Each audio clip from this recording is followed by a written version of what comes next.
There we go. Hello and welcome to the Ion Canon podcast. Sorry about that technical difficulties there. We are your home on the Star Wars Underworld Network for in-depth discussion on lore, the High Republic, and the whole canon of the galaxy far, far away. I'm Matthew Neugebauer, and I am joined all the way across the continent by your friend and mine, Mr. Joel Davis. Joel, how you doing this week?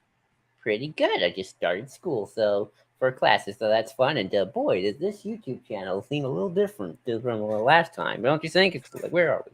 Where are we? Where are we indeed? We will get to that in just a quick second. First of all, looking forward to our show today. We're going to dive into a bit of a news roundup, just catch up on things that have come out and whatnot. But then we are talking all about what the Jedi might look like as the dust settles on the Empire's end and the rise of the First Order and the fall of the First Order and everything going forward. Questions that the Skywalker saga has picked up and dusted up, and looking forward to diving into that. But first, got a bit of our plugs here. You can follow us on Twitter and Instagram at Ion Canon Pod, EYEONCANONPOD.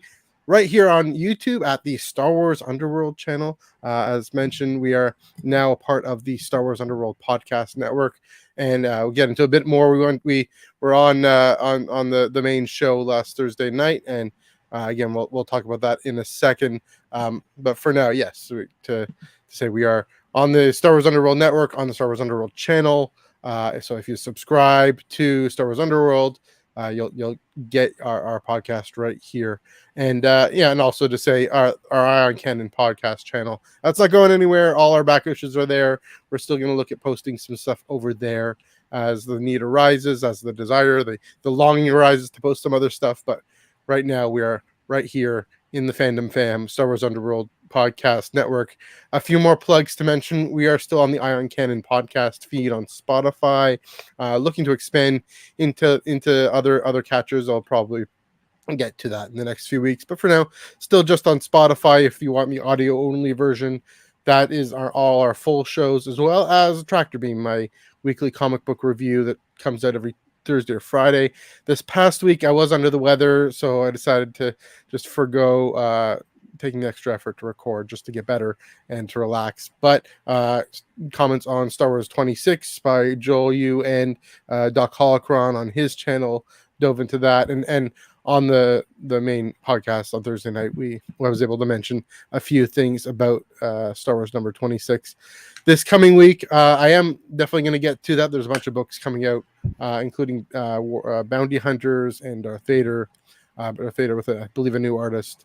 And so that I'm hoping to actually be able to record on Wednesday, because I'm going to record an extra thing, Calm Before the Con special from the Metro Toronto Convention Center at Fan Expo Canada.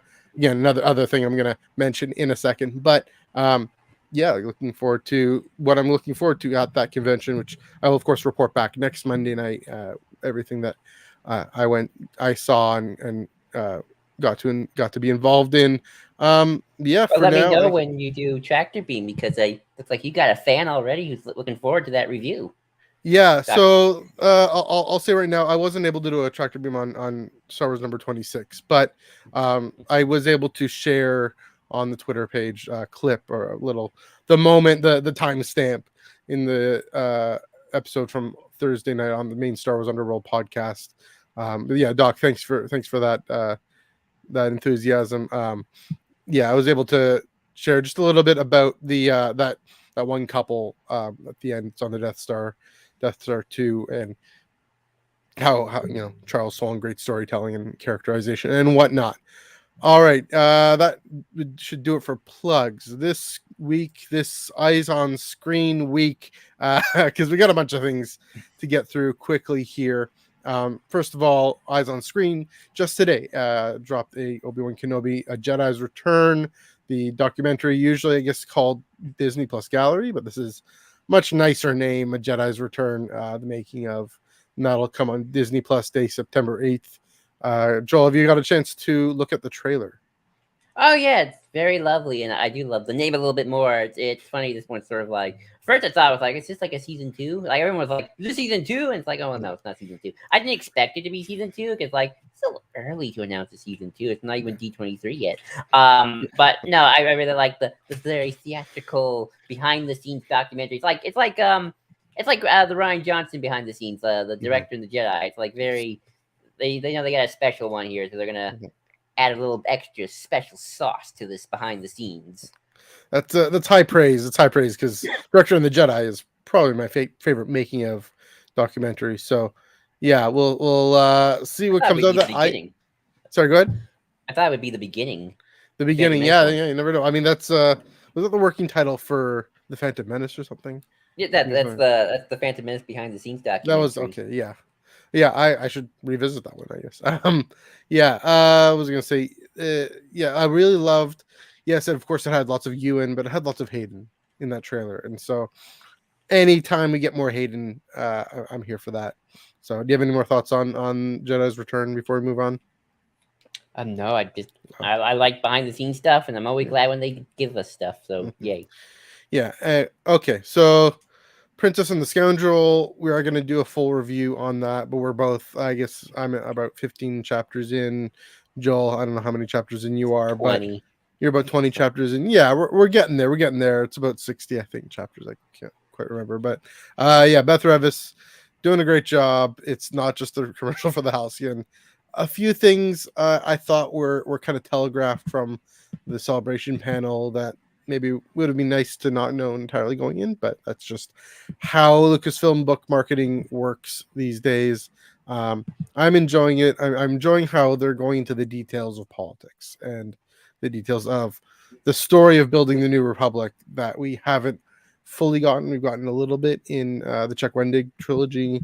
We got a good chunk of it, but here, just the immediate concerns about resources and allied planets and everything with Mon Mothma and Leia working together, and of course Han and his whole characterization being far more emotional, far more personal, because that's how he's grown as a person and as a character through meeting Leia and through meeting and getting to know everyone. So those are my early thoughts. Joel, what are your early thoughts on Princess and the Scoundrel? Oh, really good. Continues to kind of tie into what the other stories set in this little bubble of Star Wars history has sort of developed over time.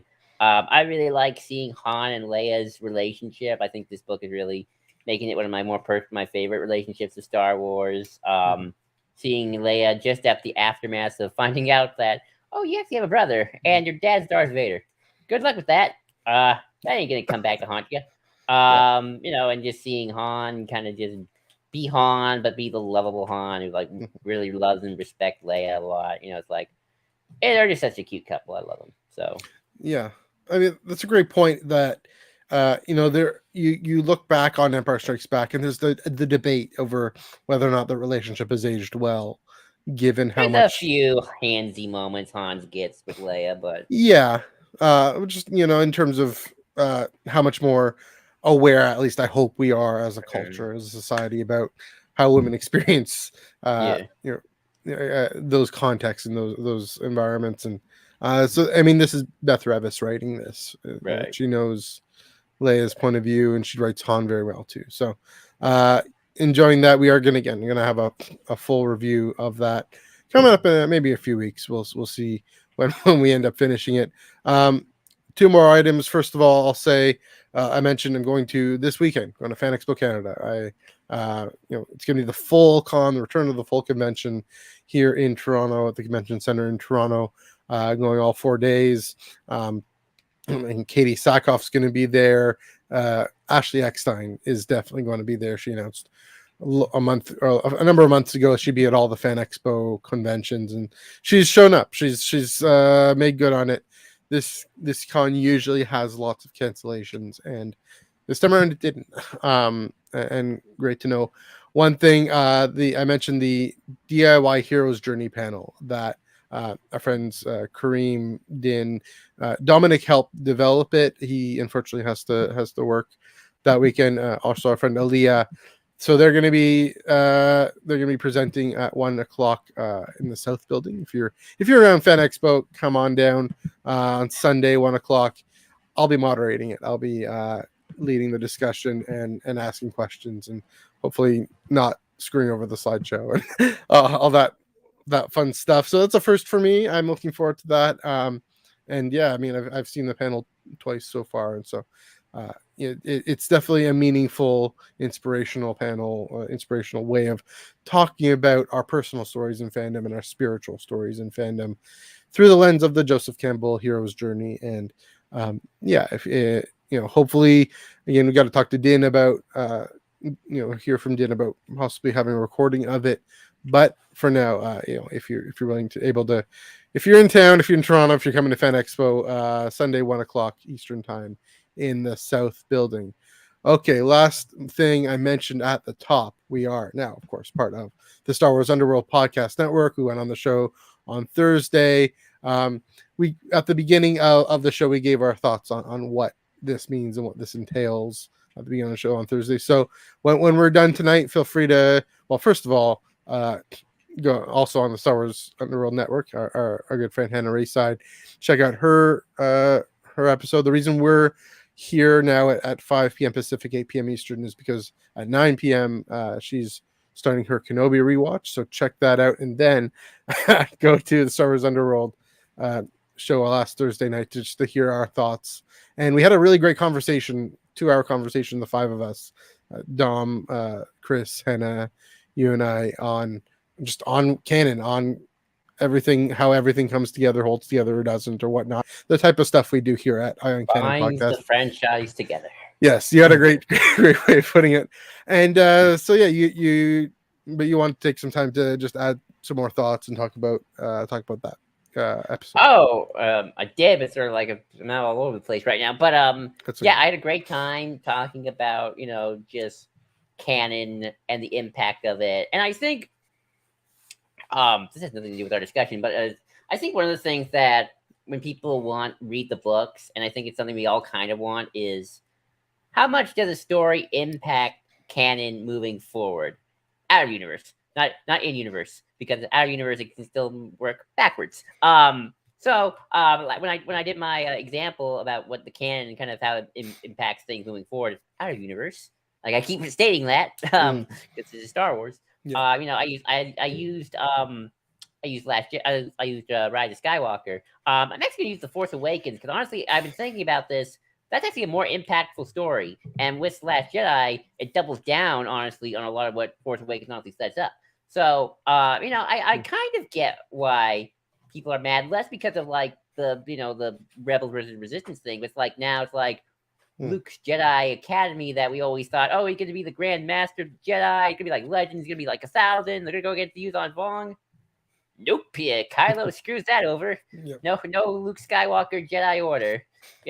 Luke runs away and he gives up. The New Republic can only have so many wins before they got to get blown up. I mean, you can still write stories where the New Republic has a good victory, but it's sort of like, you make them too strong and powerful, and then it's like, kaboom! They gotta explode. The Empire is not gone. They come back, and well, to be fair, that happens. We've seen that in the real world, and stuff like this happens. So player point for you there. But I think we also are looking for that in books as well. Like, honestly, probably the most impactful book we've had in canon that affects so much probably is going to be Light of the Jedi, because it just opens up a whole High Republic thing, and now all this High Republic stuff can kind of seep its way forward.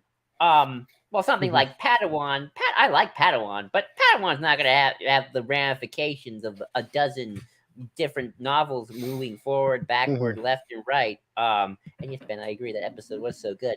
But and I think, but that to me is something that love it, hate it, what have you. I do want to continue that impact of canon because it is one universe, and as I said, the little details don't matter. Whether or not Ahsoka's lightsaber was green or purple in this story, or whether she said that or he said what, and it's like that's different. As long as the overarching thing remains the same. That Luke Skywalker's Jedi Academy will crumble. Whether or not there'll be any survivors, that's for a retcon for another day. But at the end of the day, that's still the core of that story. Luke Skywalker's Academy fails. The New Republic explodes. The First Order rises, and then Palpatine come back. That should always be adhered to. And I just had a good time talking about canon. I could have gone on and on about different things. I had so many things I still wanted to say, and I'll probably say them next week too when we have a little less news and I can talk a little bit longer. But yeah, I had a great time. So, and I hope to do it again. Yeah, that's fair to yeah, good call saving, because we got a lot to get into. But I will say the one thing, it's talk about Padawan, both Padawan and Brotherhood do this great job, or Padawan Master and Apprentice Brotherhood do this great job fleshing out Obi-Wan's character. And of course Master and Apprentice, or of course Brotherhood fleshing out with Anakin, Vader, and everything going on there. Yeah, I mean, the thing we've said before, just character studies, character growth on the one hand, and then the thing about the High Republic, especially lore, lore, history on the grand scale, grand view. Yeah, it's true. Like Jedi, it's the earliest for now. It's going to change in a few months, but earliest for now story in the no Acolytes is still after Light of the Jedi. So well, no, like Light of the until Phase 2 starts. Oh, right. Yeah. But yeah, so that's a great point. So yeah, we'll definitely take some more time unpacking everything, because I mean, one of the things I will say, one last thing about that, what really worked is, Joel, you and I are just two people. We had 5 different people with 5 different relationships to paper canon, specifically to 5 different relationships to Star Wars, and we all respected each other. We disagreed a little bit here and there, and it was good. It was helpful. It was healthy. We're good fandom fam here. Happy to be aboard. I'm gonna this one here. Happy to be on board. Here we go. All right. Let's get into the paper canon news. First off, I'm gonna pick up a little bit what we had from last week with Doc Holocron on. Talk a little more about Hidden Empire by Charles Soule, and he's sticking with Stephen Cummings, and rightly so. The team that he and Cummings have done War of the Bounty Hunters, they've done Crimson Reign, they're sticking with Hidden Empire. That hits physical and digital shelves on Wednesday, November 16th. As promised, here are some of the glorious covers. Sorry, I just wanted to get rid of that. There we go. So this is the direct edition cover by Paolo Siqueira. Kira in all her glory, in all her might, with a sword, with some weird red stuff going on, and the cast of characters up top there. The one I think Doc mentioned, he really was interested in. This one here, Kira and certain Darth Sir Lord Sidious getting on with the Force lightning, and Kira repelling it. Reminiscent of Rey in the Rise of Skywalker, right? A little bit. Who was originally going to be called Kira? So yeah, it's all coming full circle. Kira, Rey's grandmother. Just kidding. No, not going to even start there. I feel like there is a universe where that would have happened. Yeah, she's definitely a spiritual grandmother. Let's put it that way. Put it that way. Really great. Even the text here for both of these, that logo. It's almost, you got Thor, Love and Thunder, the 80s thing. This is kind of like a 90s thing going on here, almost. I don't know. Yeah. So anyway, while we keep this cover up, I just want to brings up this question, and maybe we don't have too much time to go into it, but I was watching Star Wars Explained, as you would, and their Q&A was brought up. The question: will Kira survive Hidden Empire? And it's a question we keep going back to, back and forth and whatnot. And of course, I was watching and I'm trying to formulate my own answer. And this is a longer conversation that we could go into, but and we should at one point, and we probably will, eventually again, once Hidden Empire kicks off. Will Kira survive? Is this it for her? She's taken on the Sith. I had one thought, that the only hope that with Lucasfilm, and Joel, you just mentioned, in universe versus out of universe. If Lucasfilm doesn't want to let even Charles Soule, as great as he is, let him kill off a character that began live action on the big screen to kill her off in a comic, just in case they want to bring her back later on. And so here's the thing: they could retcon that death. They could, but then that would again create all those problems with canon continuity and all the change in canon continuity that we talked about on Thursday night, right? So that's the one thing I'm wondering about, but it might not be the case. I don't know, Joel, if you have any further thoughts on that question. It depends on the death, right? Like if she explodes in the ship, I'm gonna be honest, that's easy to come back from. You don't see any bodies. It's like, that's true. So it's like, oh, it's like, oh, there was an escape pod. You know how many times Doctor Who villains always escape from an explosion?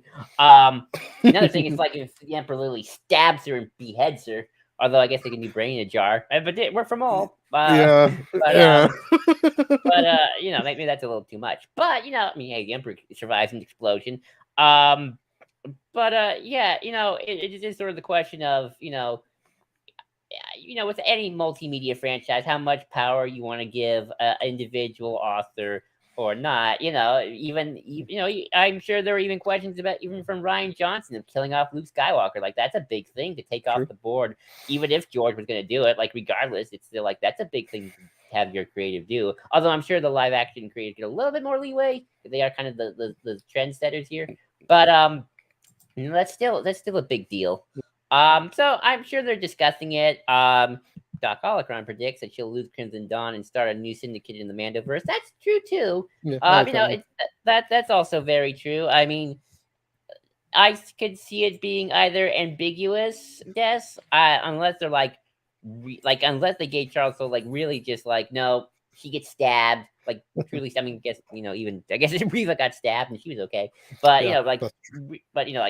totally stabbed to death. Then that might be a little harder compared to, explodes on her ship and did you think she's made it? And it's like, who knows? And then she comes back and Kira can be first thing she's like, oh, I've survived worse. So yeah, some little nod. Something like that. So I can see that probably happening, but you never know. It's sort of up in the air at this point. Just to shout out, this is the variant edition by Declan Shelby, and I'm guessing there'll be more variants, but this was the big one. This was the one showing that there's going to be hinting covers can always be a bit of a bait and switch, or at least it can be. The last cover, I believe, of not of Crimson Reign, of Bounty Hunters number 25 was definitely a bait and switch. So you never know, but Declan Shelby giving us a pretty sweet little variant there. All right, moving right along. We also talked about Revelations by Mark Guggenheim. It's the one shot, not to be confused with the Book of Revelation in the Bible. So this is also coming out in November. So by Mark Guggenheim, who wrote Star Wars, wrote Han Solo and Chewbacca. He's written a bunch of other things for Star Wars and I believe Marvel, etc. He made art by Salvador Larroca with Paco Bendita. It sounds almost a bit like the Star Wars 25, a little bit by Charles Soule, the anthology. It's going to be one continuous story though, and I'll show this cover here by the master of covers, Phil Noto. The article on StarWars.com mentioned this looks like the movie poster, and you got the whole main cast of the comics right there. You got, of course, Vader and Sabe. You got Han and Chewie, Mark Guggenheim's own characters here. Vader and Sabe. You got Afra and Kofan Ferris, and you got the gaggle of bounty hunters. It's interesting. I mean, look, obviously, most of these characters, Luke and Leia in the middle there. Luke with the yellow lightsaber. Most of these characters are also big screen characters, but from this lens, they're comic characters, and it just to see this through this lens. The StarWars.com article, Guggenheim said, this isn't a 40-page movie trailer. It isn't a sampler. That's the real point here. It's a real Star Wars story with Vader at the center. Of course, we talked about the Eye of Webbish Bog and past, present, future, and everything going on forward there. Again, it's not just a sampler. It's not just a bridge. I mean, it's like Charles Soule wrote I think it's called, is it Empire Ascendant? Yeah, Empire Ascendant, set after just kind of the interlude between comic runs. So yeah, excited for this. One last little quote here from Guggenheim regarding connecting with Hidden Empire. He said, "My goal is to make this story feel as impactful as possible without stepping on the toes of my fellow writers." So it's going to weave in. It's not by Charles Soule. He's not the one writing this. He's got enough on his plate. I'm excited to see what he comes up with. Again, he's done a decent job with Han and Chewie. There's definitely a lot more they can do. This is later in the timeline than this comic. Of course, Han at this point, he's in carbonite, so who knows what's going to happen here. Oh, of course, I guess Vader's looking back through the eye of Webbish Bog. I guess that could be part of that. But yeah, I'm excited. He's definitely a good author. I'll say this, and looking forward to it. Salvador Larroca and Paco Medina. I know Salvador Larroca has done a lot of good Star Wars work. I'm not too familiar with what Paco Medina has done, but yeah, it's a 40-page one shot, and with Vader at the center, and I'm excited for that. Joel, do you have any more thoughts on Star Wars Revelations? I just like the eye of Webbish Bog being involved. I like seeing anything from Rise of Skywalker get its due and something. So that excites me. Yeah, again, it's Mustafar, right? It's that's Korvac's Fen on Mustafar, which we've seen in comics before, right? Charles Soule. I gotta comment on this. Yeah, do a thing where Han will escape from carbonite and get refrozen. I know, probably not. I wonder if that actually happened in Legends. I wouldn't be surprised, but that would be hilarious. Part of me kind of wants that just for the silliness of it. I highly doubt that. Actually, interestingly, brought up on Star Wars Explained, Alex and Molly kind of joked about that. So, great minds thinking alike. You never know. Mm-hmm. So, all right. Two more stories here. I'll get back to banners here. Where are we? High Republic Phase 2. Yes, this was a few weeks ago. This was on the High Republic show, of course. I believe, did Kristen Baver sub in for that? I'm not quite sure. No, it's probably Christian Ariel was probably in for that. Anyway, the Phase 2 reveals both on the High Republic show and San Diego Comic-Con.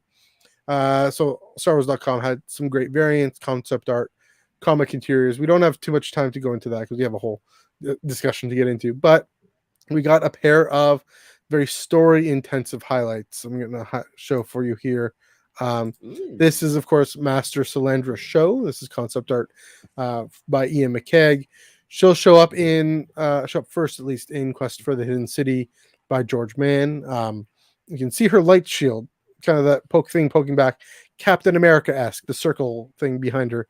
It's a light shield. I don't think she really has a lightsaber. She's a shield peeking up in there, and she sees herself more as a defender, not as an attacker. So that'll be interesting. As a Jedi should. Yes, as a Jedi should. Also, I'm fairly sure the Hidden City itself was teased in George Mann's recent short story, An Insider. So that's set a few centuries later, of course. But great to see. Even going back, of course, Phase 2 set 150 years before Phase 1, so 350 years before the Skywalker saga. Being even more and more primitive, I want to say. We've mentioned that a few times before. The second bit of news is the crawl, and here's the crawl for Phase 2. And I don't know if we talked about this too much before, but I believe this was given out as a poster at San Diego Comic-Con. So I'll just read this out in case you can't see. It's kind of small here on my screen, so I'm going to read it out and with some familiar places that we've first heard at the end of Phase 1. It is a time of great exploration. In an effort to unite the galaxy, the Chancellors of the Republic, working alongside the courageous and wise Jedi Knights, have dispatched dozens of Pathfinder teams into the farthest reaches of the Outer Rim. But it is also a time of great uncertainty. Communication is unreliable, and tall tales of mysterious planets and monstrous creatures abound. Prospectors and pirates roam the frontier, and the worlds of Aram and Erino are locked in a forever war. And on the far-off planet of Dulna, a new threat to the galaxy is beginning to emerge. ... There's 4 dots in that one. Okay. Dot, dot, dot, dot. There we go. So that's the crawl. Love the shout outs to Aram and Arano. Of course, we see Starlight Beacon crashes on Aram because they were there mediating the end of this forever war. And Dalna, I believe, forget which book, ends up going there. I believe it's the Young Reader book. Ends up going there. So these hints that they dropped at the end of phase 1, we're going to see definitely picked up. And what was going on there, what Dalna, especially this place of opposition to Jedi and everything going on there. Joel, you have any thoughts either on or on either Salandra show or this crawl right here? The crawl's just making me think that they shouldn't have blown up the Starlight Beacon and just made a TV show, because this reminds me of DS9, space station in a planet that's just ending a war. That's DS9 for you right there. Bajor, and then you get all weird with the pod race. But no, everything I think I've talked about it before. The idea of the 2 chancellors is a fascinating one. Wonder why they reformed it to one. The galaxy being primitive. What's primitive to Star Wars, where galaxies existed for 25,000 years, apparently. Set back, I should say, technologically set back for sure. Yeah. Wonder how that happened. Wonder if there was a war that happened beforehand. Who knows? I need those stories. I need that explanation. But no, it's very interesting, kind of seeing like it's like the Star Wars galaxy's always kind of been this weird post-apocalyptic world, and here we're kind of seeing the post-apocalyptic world, but kind of in that Star Trek way, where it's like Star Trek had World War III, and then the Federation happened eventually. So it's kind of interesting. So yeah, I'm excited to see where phase 2 takes us. Well, going back. Yeah, it's true. I mean, it's a great point. You know, I'm sure if you asked all the Luminous authors, is there Star Trek influence in there? Yeah, they'd unabashedly say yes. That's a great point that you make about Starlight Beacon. I mean, who knows how? We don't quite know how long it camped out there at Aram and Arano, probably a few months, maybe. So there's room in there for a story. That's of course in phase 1, maybe phase 3. Well, I guess phase 1, that time period. But it's I'm almost more intrigued by phase 2 now than phase 1. Oddly enough, I don't know. It's just all these different kinds of challenges. It's not just these big bads of the Nihil and the Drengir. It's the unreliability of communication. It's these local conflicts that may have implications for how we end up with the Jedi in phase 1, and of course in the Skywalker saga. So yeah, we are going to find out way more about this way sooner than we think. We're going to find out more. The Wikipedia tells me that phase 2 kicks off with Man's next insider short story on September 13th. So they're going to run more original fiction in the High Republic era. Right now they're doing during Attack of the Clones and references to that and stories around that. That's been great. Attack of the Clones at 20, but yeah, High Republic phase 2 starting September 13th. Then in full kicks off with the young adult novel Path of Deceit by Justina Ireland and Tessa Grattan on October 4th. And I counted, October 4th is just over 7 weeks away, guys. That's going to fly by. So quick plug here. Keep it locked right here on the Ion Canon podcast. We are your home for High Republic news, commentary, and discussion from Star Wars Underworld Podcast Network. Okay, one last story very quickly before we get into our main discussion. Yes, the Mothership site announced that Toronto's own Sam Maggs is penning a tie-in novel to the upcoming game Jedi Survivor. So due March 2023, Jedi Battle Scars, and that'll bridge the gap between Fallen Order and Survivor, continuing the adventures of Cal Kestis and the Mantis crew. I'll say, Fallen Order it was a pretty good tie-in prequel comic, but it was 4 issues of the character, forget his name, on Zepho, on just finding the initial thing about the Zepho. So the fact that we're getting the time and detail of a whole Delray grown-up novel, that's a step up. And that's in Battlefront. Yeah, exactly. So it really exciting to see. I mean, we've gotten so much richness from these characters already. Fallen Order is, of course, one of the most beloved, one of the most well-written stories of of the new canon, and so to continue that, what was your reaction to hearing about Battle Scars, and what do you think about it? First off, my reaction was, "Oh, cool, a tie-in novel. I haven't had one of those in a while." It's interesting, and I don't want to again. Fear and Yes, Cordova. thanks, Don. Yes. Yeah. Um. Yeah. It's interesting that I always felt once upon a time. Sometimes projects, especially video games, would create their almost little mini expanded universe. Like you get the tie-in novel, the comics, the book. Force Unleashed had a book. Got a novel. It was Asian, funny enough. Mhm. But it's really cool. I talked about Impact earlier about canon, and Jedi Fallen Order is actually a video game that actually has had impact on the stories. Like we got to see Nur in Kenobi. The kind of actually a lot of Jedi Fallen Order kind of influences Kenobi in a lot of ways. That's sort of like Mhm. a spiritual successor, and Yeah, just the in terms of path, even things like that. Yeah.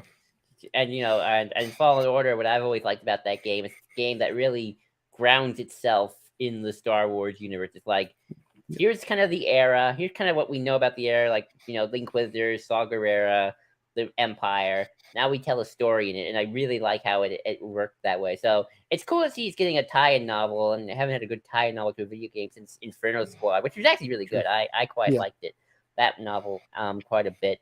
So kind of cool to see what goes on there. And Sam Maggs is very happy to write Mirren. So Mhm. Mirren, that's the Night Yeah, Sister. the Night Sister. Yeah. Mirren. So I'm excited for Mhm. her about that. And yeah, I'm really looking forward to just kind of seeing an in between book Mhm. between these two big video games. So that's exciting. And it's a novel. Sorry, in paper canon, in the canon. I mean, maybe it'll connect some things with Kenobi. Maybe it'll connect some things with even Andor. Who knows, of things going on. We don't quite know when Survivor is set. We don't know when it's coming out either. But yeah, this will probably go a long way to at least fleshing out kind of what well, first of all, how Cal feels about his decision, spoiler alert, to destroy the holocron. um you know, what he sees about the order going forward, building it. Here's a segue, guys. Coming up, how he sees what it means to be a Jedi after Order 66, and of course that's this whole Jedi Fallen Order, Jedi Survivor thing is about. That is what our next discussion is about. Speaking of Jedi after Order 66, first of all, yeah, cross fingers for Rev appearance. Yeah. I mean, that's Yeah. that's possible too, especially given the connection with Inquisitors, given the connection with Force users, and Force users turning to the light and being guided by the light more so now. And I think Reva is primed for that. So, Mhm. speaking of Jedi after Order 66, Joel, I've got a question for you. Yep. What will Jedi unity look like? And not just after Order 66, but after the Battle of Exegol as well. Well, clearly we're gonna have Grandmaster Ray and Grogu's gonna be on the council. Finn's gonna be on the council. Not Anakin. He still can't be on the council. He's got some Force ghosting to do before he can be on the council. There we go. And he's not gonna be given the rank of Master either. Still not fair. Poor I think Anakin you'd be can't okay win with in it. death. He can't win after death. Yeah. But no. So this idea has been kind of wrapping in my head for a number of reasons. I've been thinking about this for a while, but also in terms of like, with Kenobi, with what we're seeing in the Mandoverse, with just even with Rebels and just having Ezra kind of being there. So we I guess I gotta give context first. So we gotta go Mhm. back to how legends used to do the reformation of the Jedi Order. Mhm. Um, with Luke kind of doing similar things, going out there, seeing the world. But he also got a lot of people who just joined his orders, like Mara Jade, Corran Horn.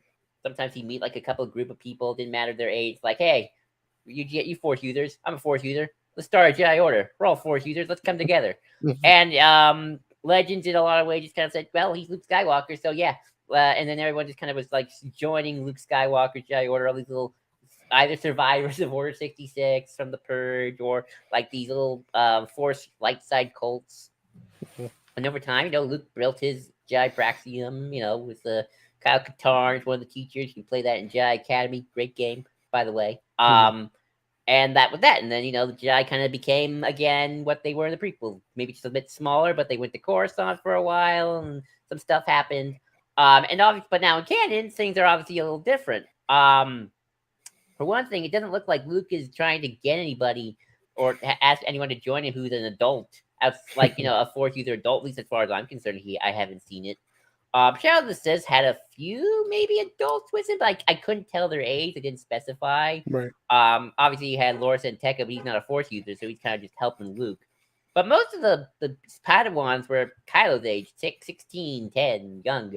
And it was a very small academy too. So there's that, but also the fact, we know Ahsoka's out there doing her thing. We don't know what Ezra's doing.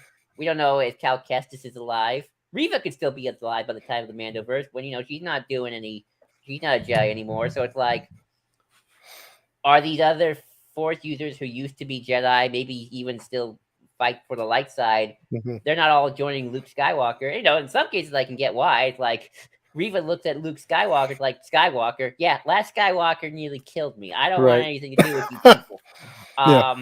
So it's like, or will Ezra even just decide, you know what, I'm going to do my own Force order. I'm going to go all crook from the Legacy comics and start my old order in somewhere else and have 1,000 Jedi just standing by while Luke Skywalker's academy crumbles. And it just kind of makes me wonder, it's like, is this sort of the end of the single Jedi Order we're used to from, I guess, the dawn of time to the prequel era? Although who knows what the ancient Jedi were like, for all I know. But we know with the High Republic, they all seem to be kind of doing all part of the same thing. So it's not like there's competing Jedi Orders out there. So I'm just kind of curious, like, is Rey going to be just one of many little Jedi praxeums all over the place, but they're not all unified under the one grand council thing again? Is it going to be like Luke did his thing, Ahsoka did her thing? Yes, Reva would be 60 by the time of the sequel. So I guess there's just all these questions which we have no answers to because they haven't, gone that place yet. So, but what do you think, Matthew? You're noticing probably this too, I'm sure. All these Force users not joining up with Luke and kind of, hey, let's all be one big happy family. I mean, and even the stories we're being told aren't really going in this direction. I mean, I think in this discussion, we're not going to have necessarily any answers, but raising the questions that hopefully are going to be explored in the stories in the next number of years. The broader question is, how will everyone claiming to be a Jedi relate to each other? What does it mean to even claim to be a Jedi? Can Ahsoka now claim to be a Jedi? Well, I mean, sure, why not? We could say that. But the fact is, after Order 66, after the temple is destroyed and becomes the Imperial Palace, the definition of the Jedi are gone. I mean, that's why Obi-Wan is free to maintain the standards and traditions and values, and Yoda reflecting on the values and history of the Jedi, but not necessarily, I mean, why Kanan can kiss Hera and it be right and good, because I mean, that's the whole tradition of its celibacy, right? Is because that's his family now, right? Interestingly, Luke seems to be, even until up to Shadow of the Sith, seems to be holding on to a lot of these traditions about attachment, detachment, the discipline of yes, creating something that is closer to what we got in the prequel trilogy. But I appreciate that you brought up that contrast. I think as we approach this question, it's really important to remember that for 1,000 years at least, it was this highly organized institution. It was this highly organized single body of Force users. Yes, they had different ways of engaging the Force, and during the High Republic, it was really celebrated, that diversity. With Avar with the symphony, or I guess it's Elzar, or is it Stellan with the Elzar with the river, and different ways, different metaphors, different images, but there were real emotional connections and touch points. Then of course different roles. You had way seekers, you had even into the late Republic, you had masters, and you have all these things, all this diversity, but they had a common structure. They had a common values, they had common goals. Being the guardians of peace and justice, they had a common discipline, right? They had the order, or the High Council and the masters, and then they knights had a degree of freedom, but there was always this reporting back. There was always this connecting. I gather masters could order knights if they needed to, and then of course Padawans being there helping around. They had no freedom themselves, but there was this one thing that was the Jedi Order. I mean, what we see with Luke, claiming to be a Jedi in Return of the Jedi. I'm a Jedi Knight. It is this interesting, curious thing. But what basis? Who knighted you? You could ask that question, and I'm not disputing it. Like nobody disputes it, right? He is a Jedi. Right. Yoda kind of laughs a little bit about it, but yeah, I mean, maybe Yoda kind of knighted him. Who knows? But it's a deeper question of maybe a better way of thinking is, again, does Ahsoka want to consider herself a Jedi? Does Reva want to consider herself a Jedi? Does the word matter? And what does the word mean? And yes, I think it does have to do with values of light and submitting to the light side. Of course, things that Ahsoka exemplified better than anyone except for Qui-Gon. So, that's why, we need to bring in, this question of, right. What is Luke up to? What's Ezra going to be up to? What's Rey going to do? What's okay? Yeah. And then what's Rey going to do? And this is, I think, the biggest question for me and for you, I think, as well, is, what Rey does, but what everyone who's surviving does. There's been speculation. Fans have speculated that, after everything's been blown to bits by the First Order and the Final Order, galaxy-wide civil government not only is it not desirable, it's probably not even possible, right? There's a sense almost that either by design or by intention, going back to, we talked about phase 2. Yes, the communications are there, but the institutional structures, the lines of communication, the constitutional structures that we've talked about the last few weeks ago, those are gone. And it's really going to be far more probably on a planetary scale and a local scale, a sector scale. Things that, in Bloodline, Leia was advocating for. So I'm talking about that on the civil government side. What if, in a similar way, there isn't the desire or need, at least to start with, to have a galaxy-wide institution of light side users? It just doesn't seem to be. What is important in this conversation that I think we tend to forget because we saw Luke going off on his own for so long is that is weird. That is, both of those states are very strange for the galaxy. Again, we haven't seen it. We only saw the Empire, and we saw the Jedi in hiding. For there to be, I'm going to say this, a secular republic is very strange. It's very unusual for the Star Wars galaxy. It's actually just say, we find it more easily acceptable because, I mean, we're living in secular societies, pluralist societies now. But even that, I mean, to say that is a little odd. For Western civilization. I'm not saying it's a bad thing. It's just a historical oddity.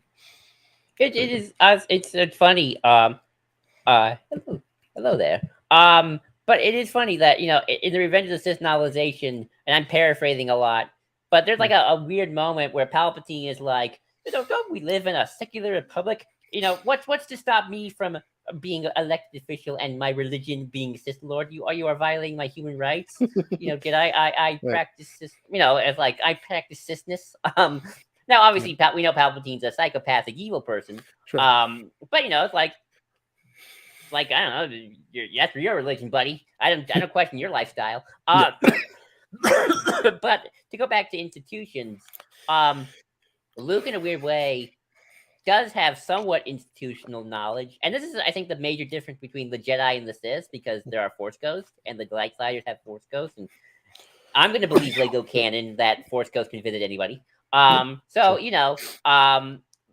The Jedi have a thing where I believe, at least this is kind of my like. It's like they're more inclusive. Where everyone kind of can come together, Yeah. and if you really need it, maybe a Jedi Force Ghost of War will come and help you out when you need. So you need your help. So you're like your claim to legitimacy. It's as long as you got a good heart. I think the Jedi should be like, yeah, you're a Jedi. You don't need much. The Sith, on the other Yeah. hand, they're all about their bloodlines or like their masters. Like like Sidious is like, my master was Plagueis, and his master's master.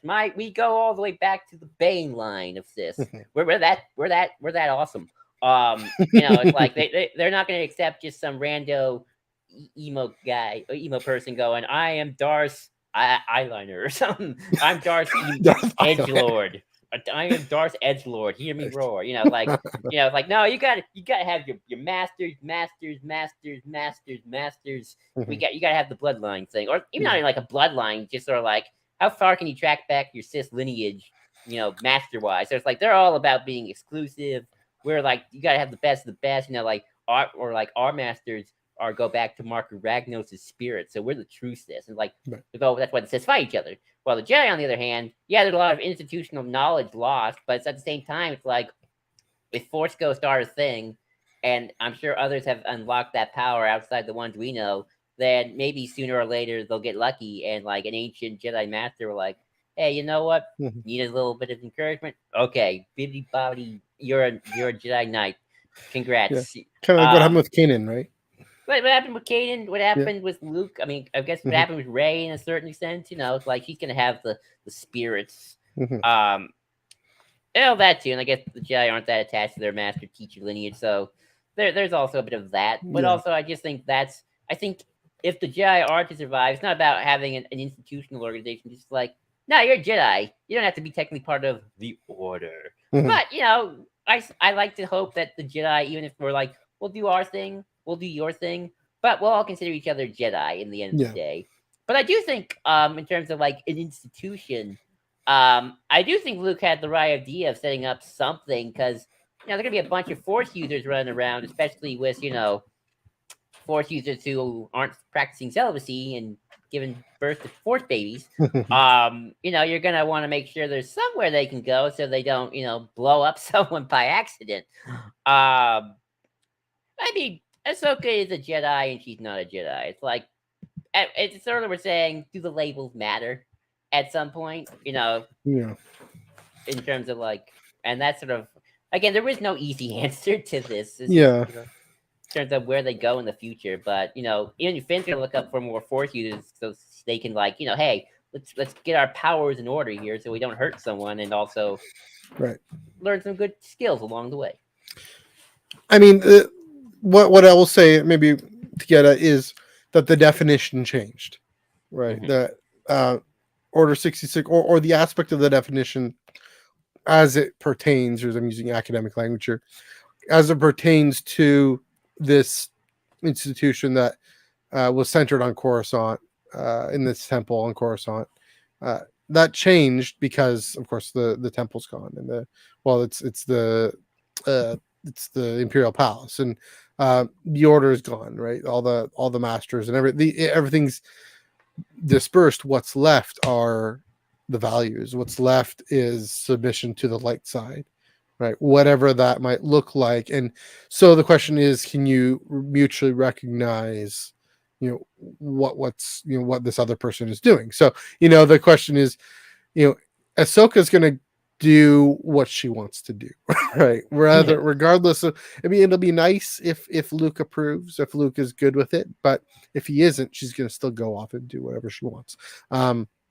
It's the question of discerning, okay, is this still submitting to the light? Is this acting for the preservation of life? Is it seeking the welfare of the other, of society, of those who are more vulnerable?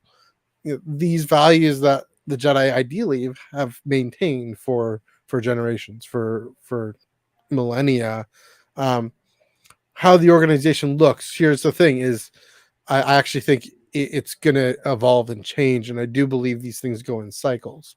So I won't go too much in the weeds, but the thing I get to, of course, is the real world, early church history, and how that started off as just a smattering of people following Jesus around.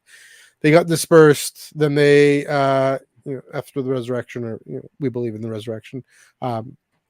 After some period of time, whatever Then happened. the Romans Yeah, so bureaucratized. I'm getting there, but at first it started off this informal gathering, and then folks got spattered throughout the empire, sometimes oppressed by the empire, sometimes tolerated.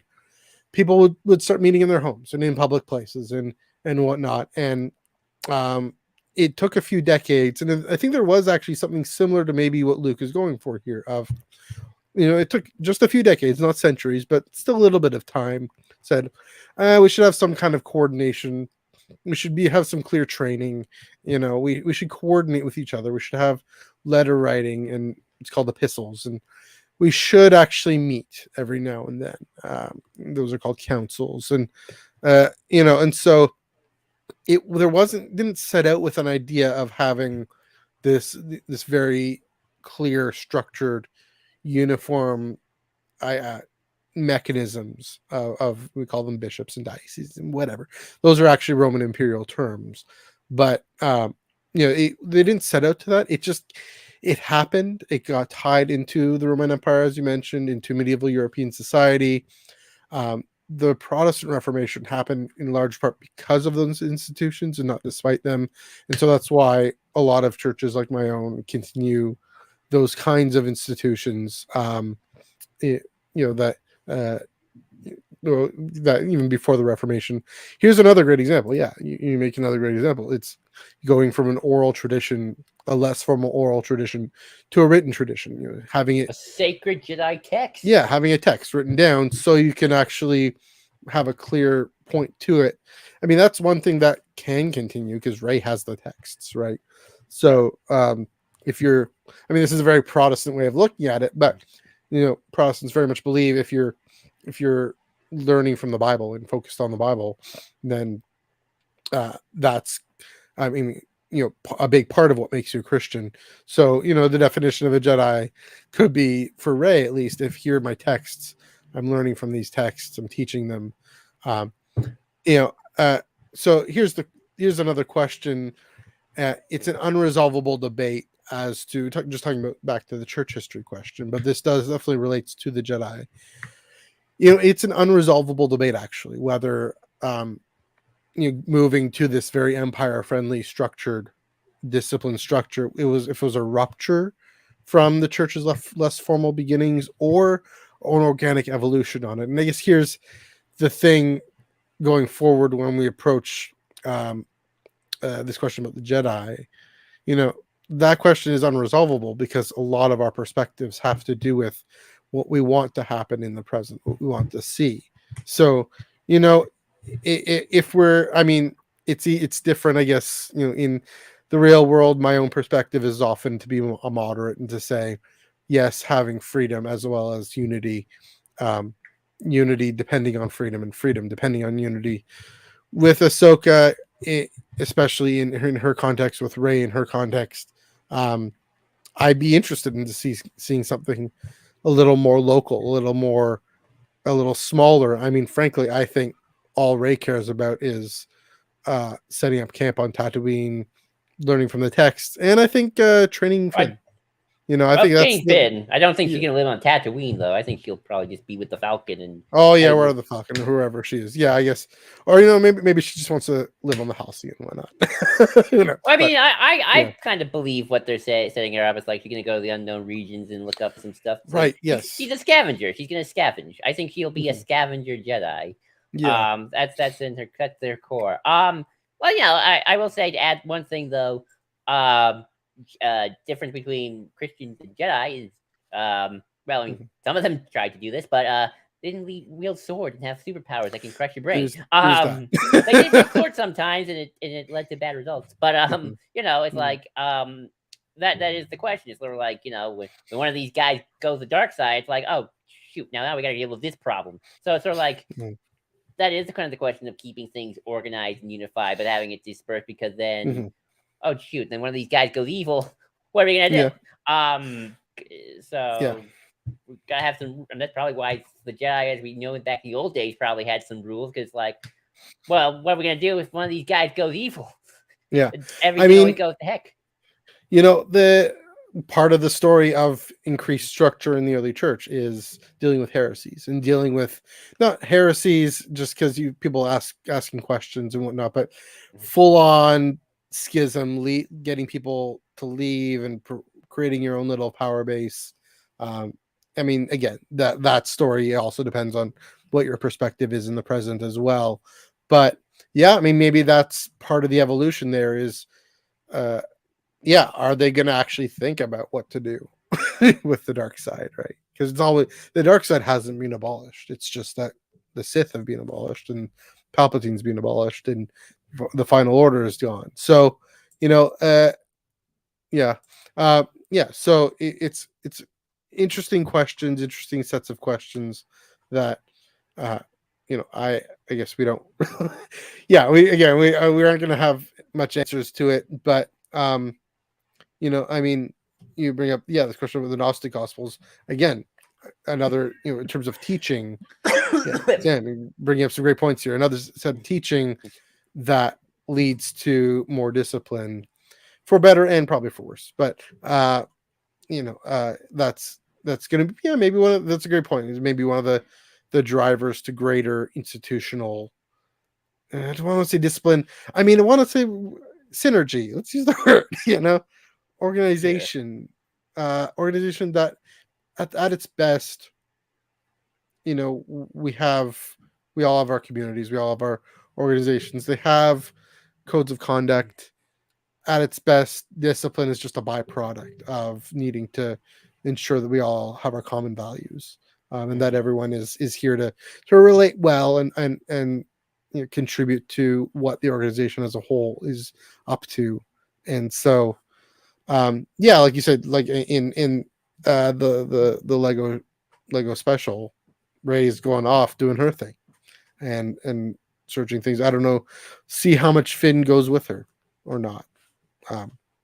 So we'll see. So I don't know, do you have any further thoughts to add there? Well, just to see what do you hope Jedi Unity looks like going forward?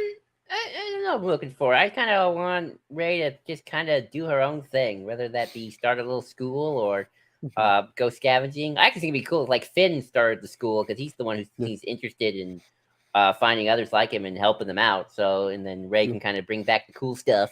So that would always be kind of cool too. So maybe just do a little bit of that, but also maybe have other little Jedi sects kind of popping up and doing their own thing at first.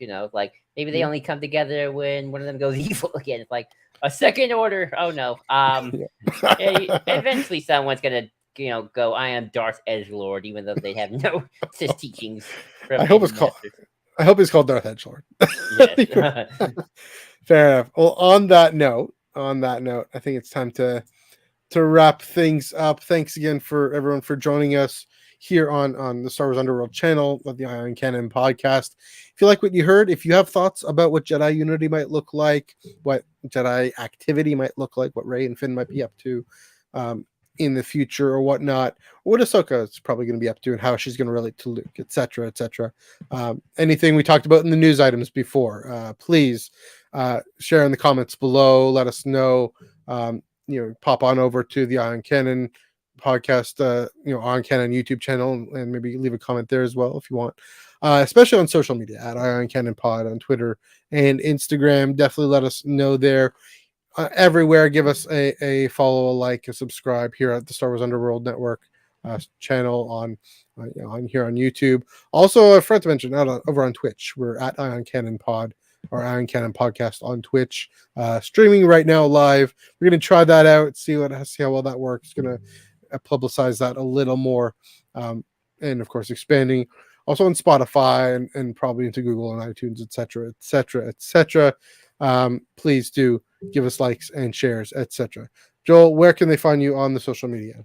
You can find me at JID 2021 again, JID 2021, where I am on Twitter and I tweet things. He But tweets things. Okay, good. I tweet things. But mostly I'm on the Ion Canon Pod tweeting stuff there. Yes, tweeting lots of great Star Wars conversations. You can follow me on Twitter at NEUG45. That's a little bit of Star Wars, some soccer, some Star Trek, some other things, maybe some politics and some church stuff. You never know. See what strikes my fancy. On Instagram at MNEUG1138. Again, different things going on. Fan Expo Canada, all that stuff, all that good stuff. And of course, reiterate, at Ion Canon Pod, Twitter and Instagram. Also, again, the Tractor Beam on Spotify. I do a bit of a link on Instagram as well. Please give us a follow, and of course, follow the Star Wars Underworld podcast. At the SWU as well. Keep the conversation going. Keep the conversation going. Next week, we're still sorting out what we're going to do. Probably talk something more politics or who knows what. Maybe pick up on our canon discussion. If you have, by the way, I should put this out. If you have episode suggestions, please do let us know on our social medias, etc. We will definitely take those into account. Okay. For now, go over to the Rayside. Check her out. Check her Kenobi watch. Fire up the Disney Plus. But for now, Joel, let's blow this thing and head home.